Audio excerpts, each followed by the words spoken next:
Palms down is a power position. Sometimes we want to have a bit of power. So if you want authority, do this. Palms up is a trusting. We build trust this way. People listen to you when they trust you. If there's a fire in this place, I would probably use this finger. I'm definitely not going to say, please go to it.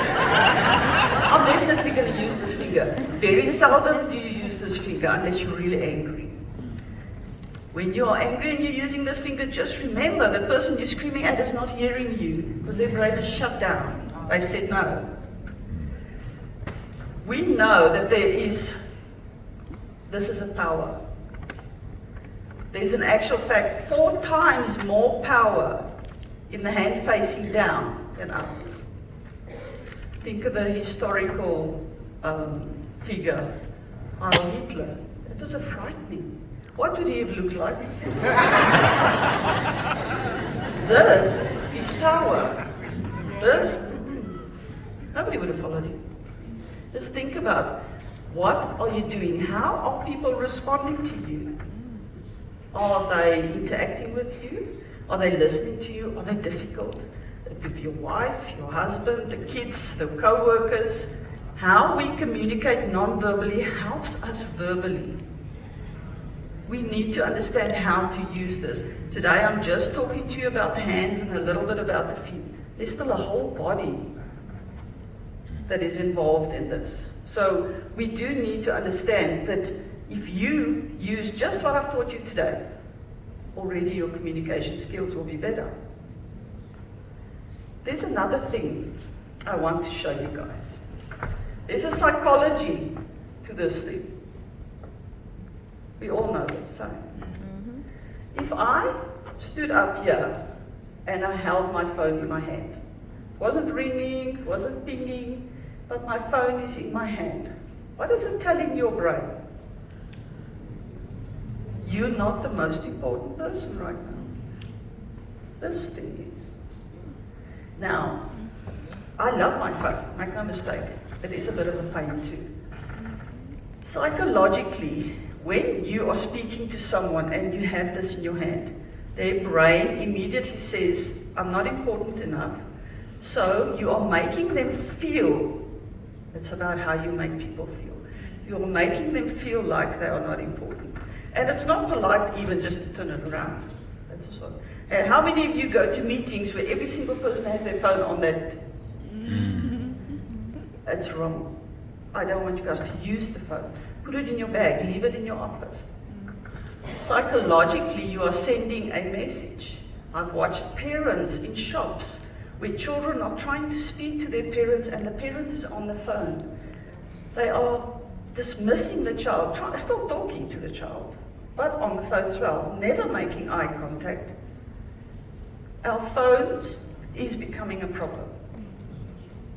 I'm not saying throw it away. I'm saying be aware of it. Go into meetings. Force people to not bring phones into meeting rooms.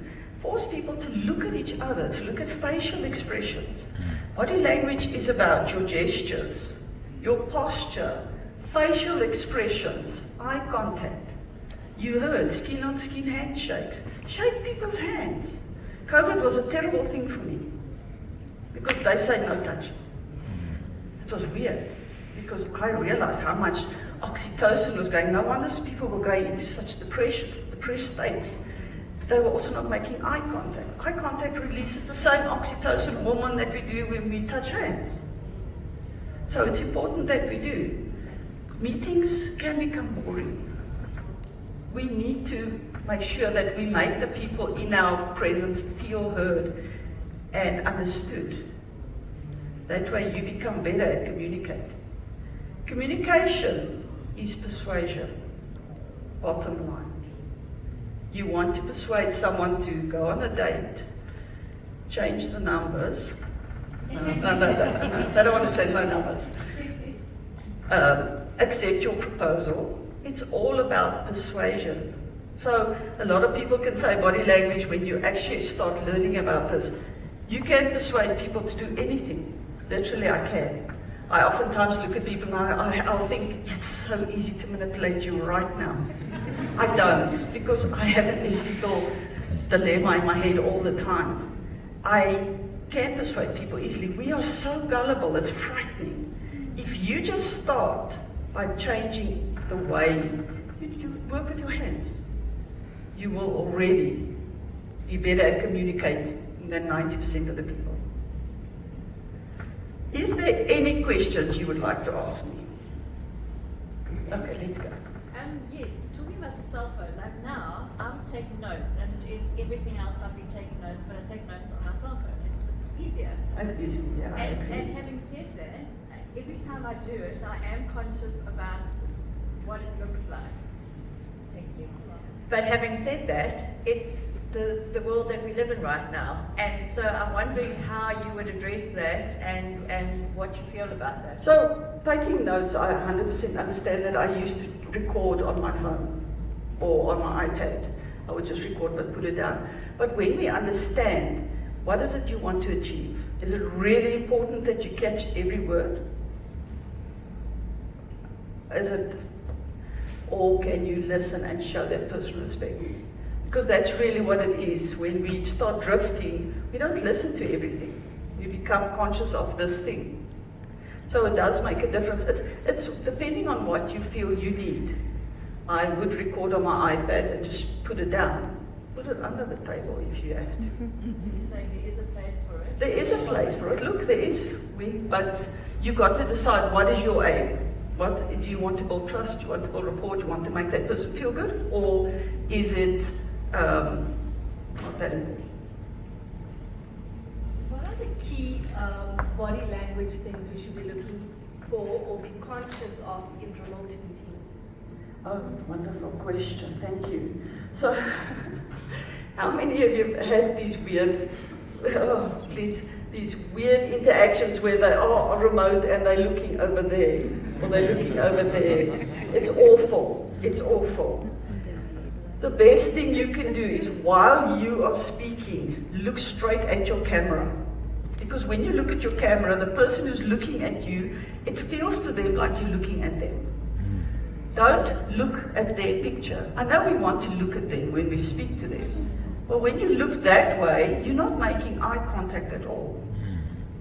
So it's important. While they are speaking, you can look at their face.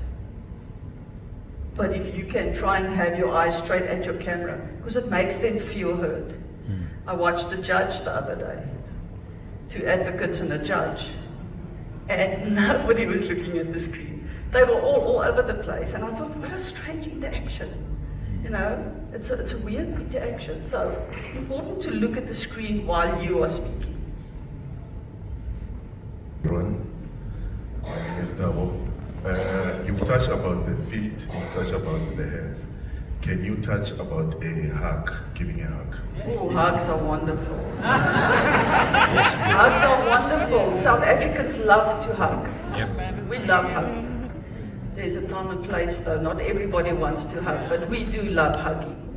Hugging, you've got to be careful. Today you need to be careful. You first ask, can I hug? Because people are touchy nowadays.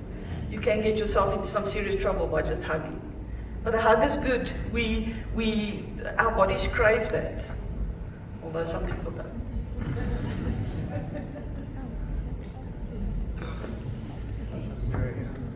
I have a question, and because when you speak up on hands, and I've been noticing, there's this thing that I do, and you also do, where you close your hands. Yes. So, in a presentation, I know I wouldn't go like this all the time, but No. what I typically default to is I close So my this. hands or pull the blazer. This is called steepling. Okay? Steepling, you can all do this. It's a sign of respect. No, I'm lying. It's a sign of intelligence.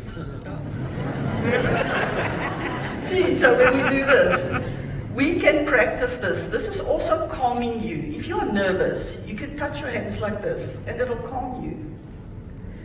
When we speak like this, it literally is a sign of intelligence when they do it unconsciously. So you'll see a clever person do that. But we can also adopt it as part of our repertoire. You can do this. It calms you. The person who's looking at you, unconsciously their brain is thinking, this person knows what they're doing. This person knows they okay. You know, I can do this and I could probably go into politics. And many of our top people sit with their heads like this. Yeah. So it does help though. It does calm you if you get nervous.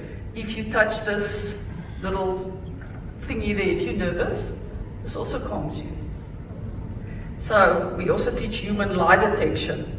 Fascinating subject. I often watch men do this, touching their ties. They're literally trying to calm themselves by moving something around there. Okay, thank you. One question, what are the cultural considerations in terms of even handshaking? I've been to places and some people have shaken me by their left hand. Yes. Maybe they were left-handed. So how do you view that? Should we